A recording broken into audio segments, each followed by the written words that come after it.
Good morning class.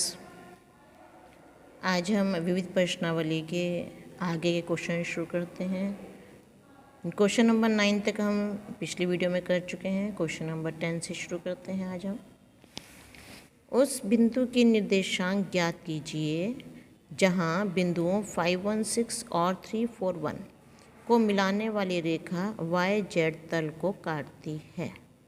YZ तल को काटने का मतलब Y भी किसी के इक्वल होगा, Z भी किसी के इक्वल होगा, X गुणांक इसका 0 होगा, X 0 के इक्वल होगा, इसका मतलब ये है। अब पहले हम इन दो बिंदुओं से मिलाने वाली रेखा का समीकरण निकालेंगे। बिंदुओं 5, 1, 6 और 3, 4, 1 को मिलाने वाली रेखा का समीकरण। अब इन दो से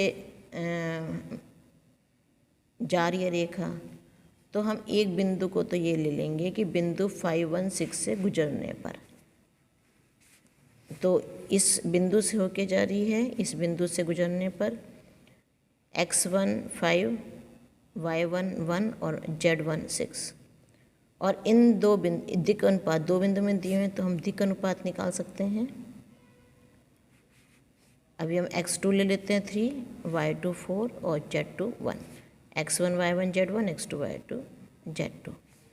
दो बिंदुओं को मिलाने वाली रेखा का समीकरण x minus x1 upon x2 minus x1, y minus y1 upon y2 minus y1, z minus z1 upon z2 minus z1। ऊपर वाले बिंदुओं से होकर गुजरती है रेखा और नीचे वाले दिक् अनुपात होते हैं। तो ऊपर वाले बिंदु जो हमने लिए हैं 5, 1, 6 होकर गुजर रही है, तो x माइनस 5, y माइनस 1 और z माइनस 6, 5, 1 और 6 से होकर गुजर रही है। दिक् अनुपात x2 माइनस x1 है तो 3 minus 5, 4 minus 1 and 1 minus 6। Solve किया, x minus 5 upon minus 2, y minus 5 upon 3, z minus 6 upon minus 5। ये तीनों इक्वल हैं। हमने ये मान लिया कि लैम्डा के इक्वल हैं। तो लैम्डा के इक्वल मानने से तो मतलब तीनों लैम्डा के इक्वल हो गए अलग अलग। इससे हम x की वैल्यू निकाल लेंगे, -2 लैम्डा प्लस 5, तो 5 माइनस 2 लैम्डा हो गया। y की वैल्यू निकाल लेंगे और z की वैल्यू निकाल लेंगे। अब हमें ये पता है कि रेखा YZ तल को काटती है, इसका मतलब इसका x गुणांक जो है वो 0 के इक्वल होगा। अब x वाले को 0 के इक्वल रख देंगे इसको। ये जो इसका हमारा x है, x निर्देशांक 5 माइनस 2 लैम्डा है, इसको हम 0 के इक्वल रख देंगे क्योंकि YZ तल को काटती है। तो ये आ जाएगा लैम्डा इज इक्वल टू 5/2। अब लैम्डा की वैल्यू y निर्देशांक में और z निर्देशांक में रखेंगे।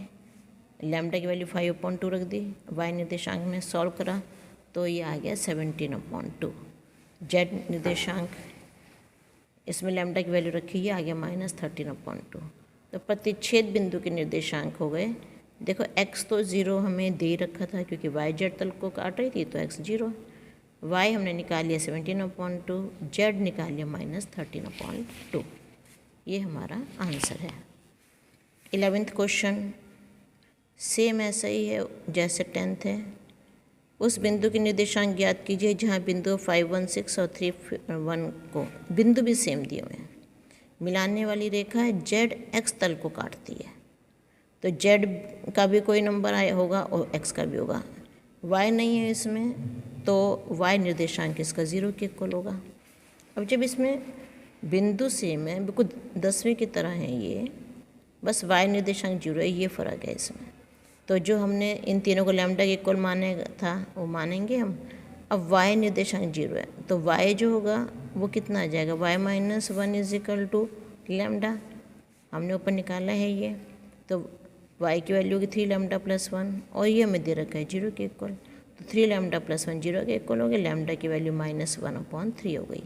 अब ये लैम्डा की वैल्यू x और z निर्देशांक में रख देंगे।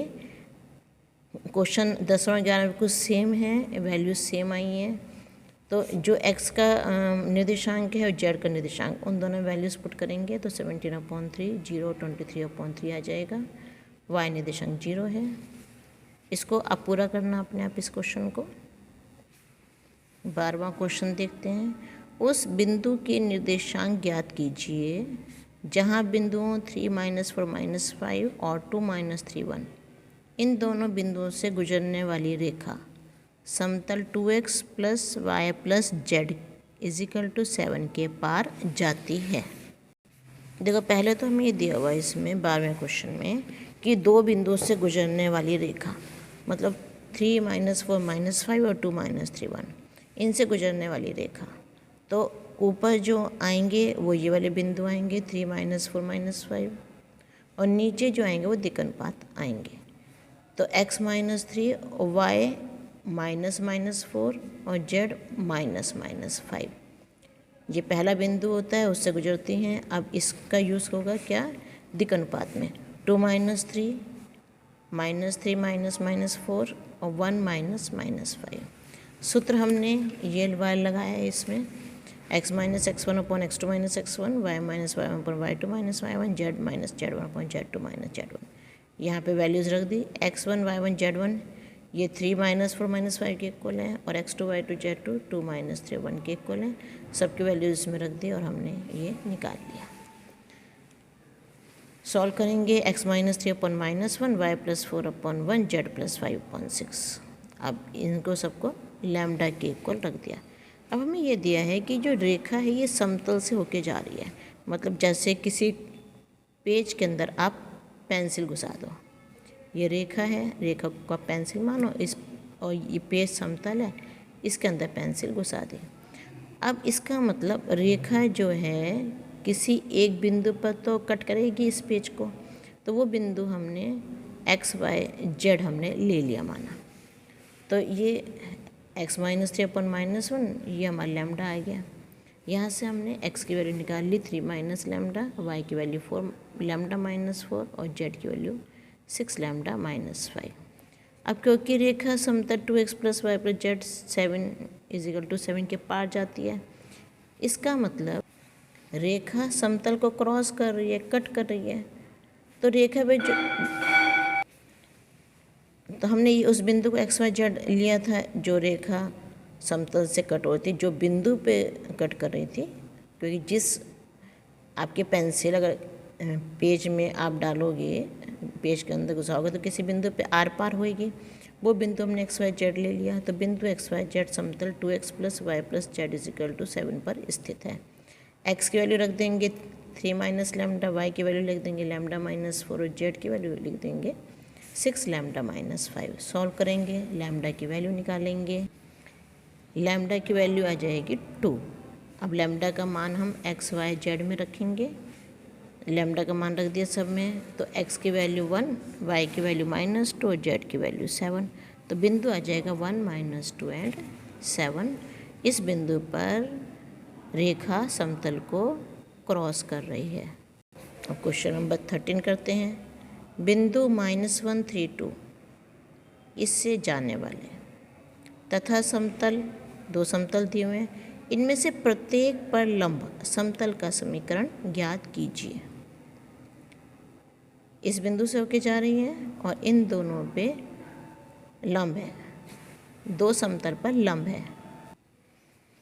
अब देखो इसमें दिया है बिंदु -1 3 2 इससे जाने वाले तथा इन दो समतल पर, ये दो समतल है, प्रत्येक पर लंब है। अब समतल 1 ये वाला x + 2 y + 3 z = 5, तो इसके दिक् अनुपात हम निकाल लेंगे 1 2 3। समतल 2 है ये, इसके दिक् अनुपात 3 3 1 ये हो गए। अब जब हमें समतल का समीकरण निकालना है, उसके लिए हम सूत्र जो लगाएंगे वो देखो, ये x - -1, क्योंकि जो -1 3 2 इन बिंदु से होके जा रही है, तो x - -1 y -3 और z -2 इस बिंदु को ले लिए यहाँ पे। और जो दिक् अनुपात आए हैं वो समतल 1 के हम पहले लिख देंगे दिक् अनुपात, समतल 2 के दिक् अनुपात हम बाद में लिखेंगे। और समतल का समीकरण = 0 ये लेके अब हम इसको सॉल्व करेंगे।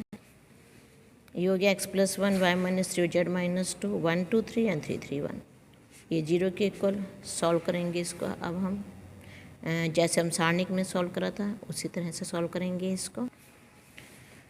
ये सॉल्व करके देख लो कैसे सॉल्व किया है। ये सॉल्व करके हमारा आंसर आ जाएगा 7x + 8y + 3z + 25 = 0। ये अभीष्ट समतल का समीकरण है, ये हमारा आंसर है। ये सभी इम्पोर्टेंट क्वेश्चंस हैं, इनको अच्छे से प्रैक्टिस कीजिएगा। 14 क्वेश्चन, इम्पोर्टेंट क्वेश्चन। यदि बिंदु 1 P और -3 0 1 ये दोनों बिंदु कोई समतल दिया हुआ है r vector 3i cap + 4j cap -12k cap + 13 इनसे समान दूरी पर स्थित है तो P का मान ज्ञात कीजिए। तो ये हमारे पास समतल है, दो बिंदु हैं, ये हमारे पास दोनों बिंदु इस समतल से बराबर दूरी पर हैं। तो पहले तो हम एक बिंदु के लिए दूरी का सूत्र लगाएंगे, d1 दूरी निकल आएगी। फिर हम दूसरे बिंदु के लिए दूरी का सूत्र लगाएंगे तो d2 दूरी निकल आएगी। और हमें दे रखा है ये दोनों दूरियां बराबर हैं। फिर हम d1 को d2 के इक्वल रखेंगे और हम सॉल्व करेंगे इसको। तो पहले तो दूरी का ही सूत्र देख लो। जब बिंदु x1 y1 z1 ये इस समतल से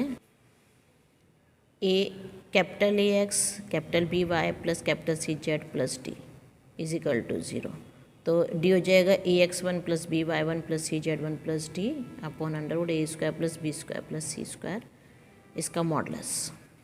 ये जो क्वेश्चन है ये इससे पिछली एक्सरसाइज है 11.3 उसका लास्ट क्वेश्चन की तरह है। तो उसमें मैंने तुम्हें बताया था कि कार्तीय रूप में निकालना थोड़ा इजी लग रहा था हमें, उसके क्वेश्चन भी कार्तीय रूप में हमें दिए हुए थे। क्वेश्चन नंबर 14 था वो।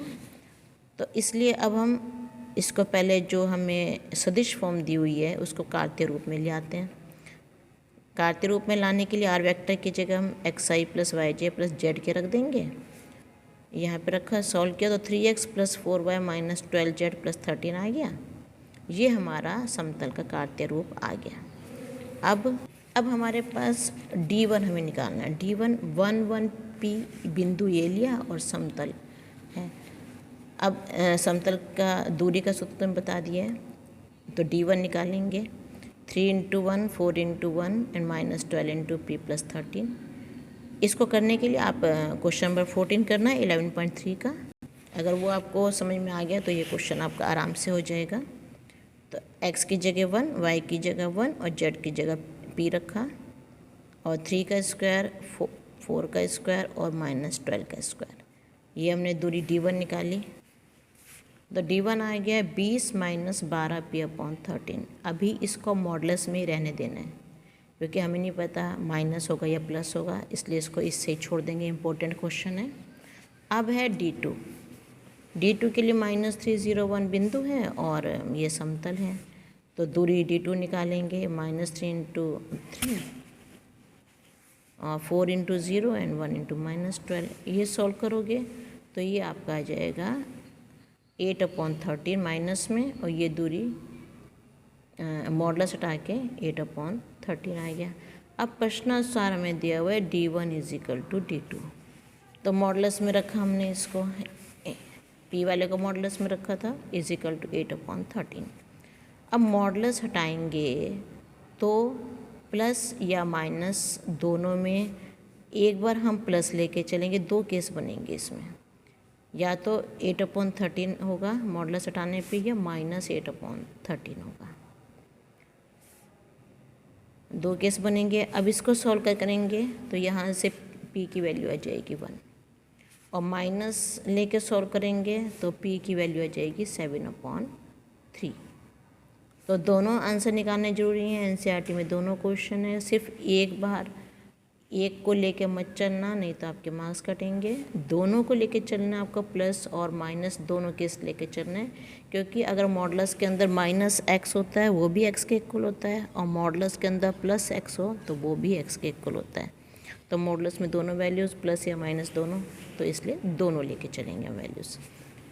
इससे हम देखेंगे p के दो मान आ गए 1 एंड 7/3 आंसर।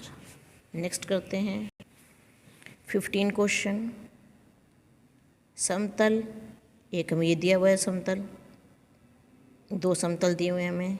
इनके प्रतिच्छेदन रेखा से जाने वाले तथा x अक्ष के समांतर तल का समीकरण ज्ञात कीजिए। क्वेश्चन 15 इम्पोर्टेंट क्वेश्चन है। 11.3 में आप ऐसे क्वेश्चन कर चुके हो। ये दो समतल दिए हुए हैं। यहाँ पे मैंने बताया था पिछले में कि 1 को इधर ले आते हैं, इधर =0 रहना चाहिए। तो एक समतल का समीकरण ये हो गया और दूसरे समतल का समीकरण ये है। दोनों के प्रतिच्छेदन समतल का समीकरण क्या होगा? ये समतल को एक ब्रैकेट में लिखा फर्स्ट वाले और दूसरे समतल को लैम्डा से गुणा करके लिखेंगे। फिर आई वाले सारे इकट्ठे कर लेंगे, आई के गुणांक, और जे के गुणांक अलग कर देंगे, के गुणांक अलग कर देंगे, और -1 + 4 लैम्डा = 0। साथ में हमें दिया हुआ है कि समतल x अक्ष के समांतर है। x अक्ष के समांतर है समतल, तो समतल 1 का जो अभिलंब होगा वो x अक्ष पर लंब होगा। वो कैसे? देखो, ये हमारा x y z हमारी अक्ष है, ये कोई समतल है। इस पर जो अभिलंब है वो x अक्ष पर ये लंब है। ये लंब मतलब लंब का मीन्स इनके दिक् अनुपातों का गुणा करके योग करेंगे, 0 के इक्वल रखेंगे उसको। तो समतल 1 के दिक् अनुपात हो गए a1 b1 c1। समतल 1 के हैं 1 + 2 लैम्डा जो कि i का गुणांक है, 1 + 3 लैम्डा j का गुणांक है, और c1 1 - लैम्डा के इक्वल ये k का गुणांक है। x अक्ष के दिक् अनुपात क्या होंगे? 1 0 0। तो a2 1 b2 0 एंड c2 0। अब लंब है तो इनके दिक् अनुपातों का गुणा करके योग करेंगे, 0 के इक्वल रखेंगे। तो ये हमने रख दिया। इससे लैम्डा का मान आ गया -1/2। अब लैम्डा का मान -1/2 हम समीकरण 1 में रखेंगे, समतल 1 में रखेंगे। यहाँ पे लैम्डा, यहाँ लैम्डा, यहाँ लैम्डा, इन तीनों में लैम्डा की जगह -1/2 रख देंगे। तो ये जब लैम्डा का मान रखेंगे, यहाँ पे लैम्डा का मान रख दिया, सॉल्व किया इसको। सॉल्व करने से हमारा ये आ गया -j + 3k -6 = 0। इसका हम माइनस बाहर ले लेंगे तो आर वेक्टर यहाँ पे माइनस बाहर के j आ गया और यह -3k आ गया। खाली हमने इसका लिया माइनस, दोनों में से कॉमन नहीं लिया, ये तो एज इट इज़ रहेगा -6। अब दोनों में से कॉमन लिया हमने, r vector dot j vector j cap और 3k कैप +6 = 0। माइनस इधर होके 0 के साथ गुणा के 0 ही बन जाएगा और हमारा आंसर आएगा r vector dot j vector +3k cap +6 = 0। 16 question करते हैं। यदि O मूल बिंदु तथा बिंदु P के निर्देशांक 1 2 -3 हैं तो बिंदु P से जाने वाले तथा OP के लंबवत तल का समीकरण ज्ञात कीजिए। मूल बिंदु O के निर्देशांक है 0 0 0। बिंदु P के निर्देशांक हैं 1 2 -3। तो OP रेखा के दिक् अनुपात हो गए 1 - 0 2 - 0 -3 -0, ये हो गया 1 2 एंड -3। अब OP रेखा ये है, ये समतल का अभिलंब है। अब देखो क्वेश्चन में हमें दिया हुआ है कि OP के लंबवत तल का समीकरण। OP जो बिंदु OP हमने लिया है उसके लंबवत तल का समीकरण, मतलब OP रेखा ये है, हमने OP के तो दिक् अनुपात निकाल लिए। OP के लंबवत हमें अब ABCD ये जो समतल है इसका समीकरण हमें निकालना है। तो समतल ABCD रेखा OP के लंबवत तल है, ये पता है हमें। समतल ABCD का अभिलंब OP है। जब ये लंबवत है तो इसका अभिलंब हो गया, समतल का अभिलंब OP हो गया। और समतल के अभिलंब के दिक् अनुपात ये 1 2 -3 है, ये हम ऊपर निकाल चुके हैं। समतल के अभिलंब के दिक् अनुपात 1 2 और -3 है। इसका मतलब हो गया A1 हो गया, B2 के इक्वल हो गया और C -3 के इक्वल हो गया। अब x1 y1 z1 इससे गुजरने वाले समतल का समीकरण। इसमें हमने सूत्र ये लगाया है कि एक दिए गए, ये वाला सूत्र है आपका, एक दिए गए बिंदु x1 y1 z1 और दी गई रेखा जिसके दिक् अनुपात a b और c हैं, उस पर लंब समतल का समीकरण a x into x minus x1 plus b into y minus y1 plus c into z minus z1 is equal to 0 है। इस सूत्र का यूज़ करा हमने इसमें। तो यहाँ पे थोड़ा सा करेक्शन कर लेना, a यहाँ कैपिटल A कैपिटल B और कैपिटल C लिखो आप। यहाँ भी capital A capital B capital C हो जाएगा। कैपिटल A ये अभी सूत्र आपको बताया बुक में से मैंने, A x minus x1, B y minus y1 और C z माइनस z1, जहाँ A B C समतल के अभिलंब के दिक् अनुपात हैं। तो सूत्र में इसकी वैल्यू रख दी हमने, 1 इंटू एक्स माइनस 1, 2 इंटू ये 1 2 3 दिक् अनुपात है ना, तो 1 इंटू ये 1 2 और 3 हो गए, माइनस 3 हो गए, 1 into x minus 1, 2 into y minus 2, minus 3 into z minus minus 3। Solve करा तो x plus 2y minus 3z minus 14 is equal to 0, ये आंसर हमारा आ जाएगा। इम्पोर्टेंट क्वेश्चन है बेटा, ये अच्छे से प्रैक्टिस कीजिएगा इनकी।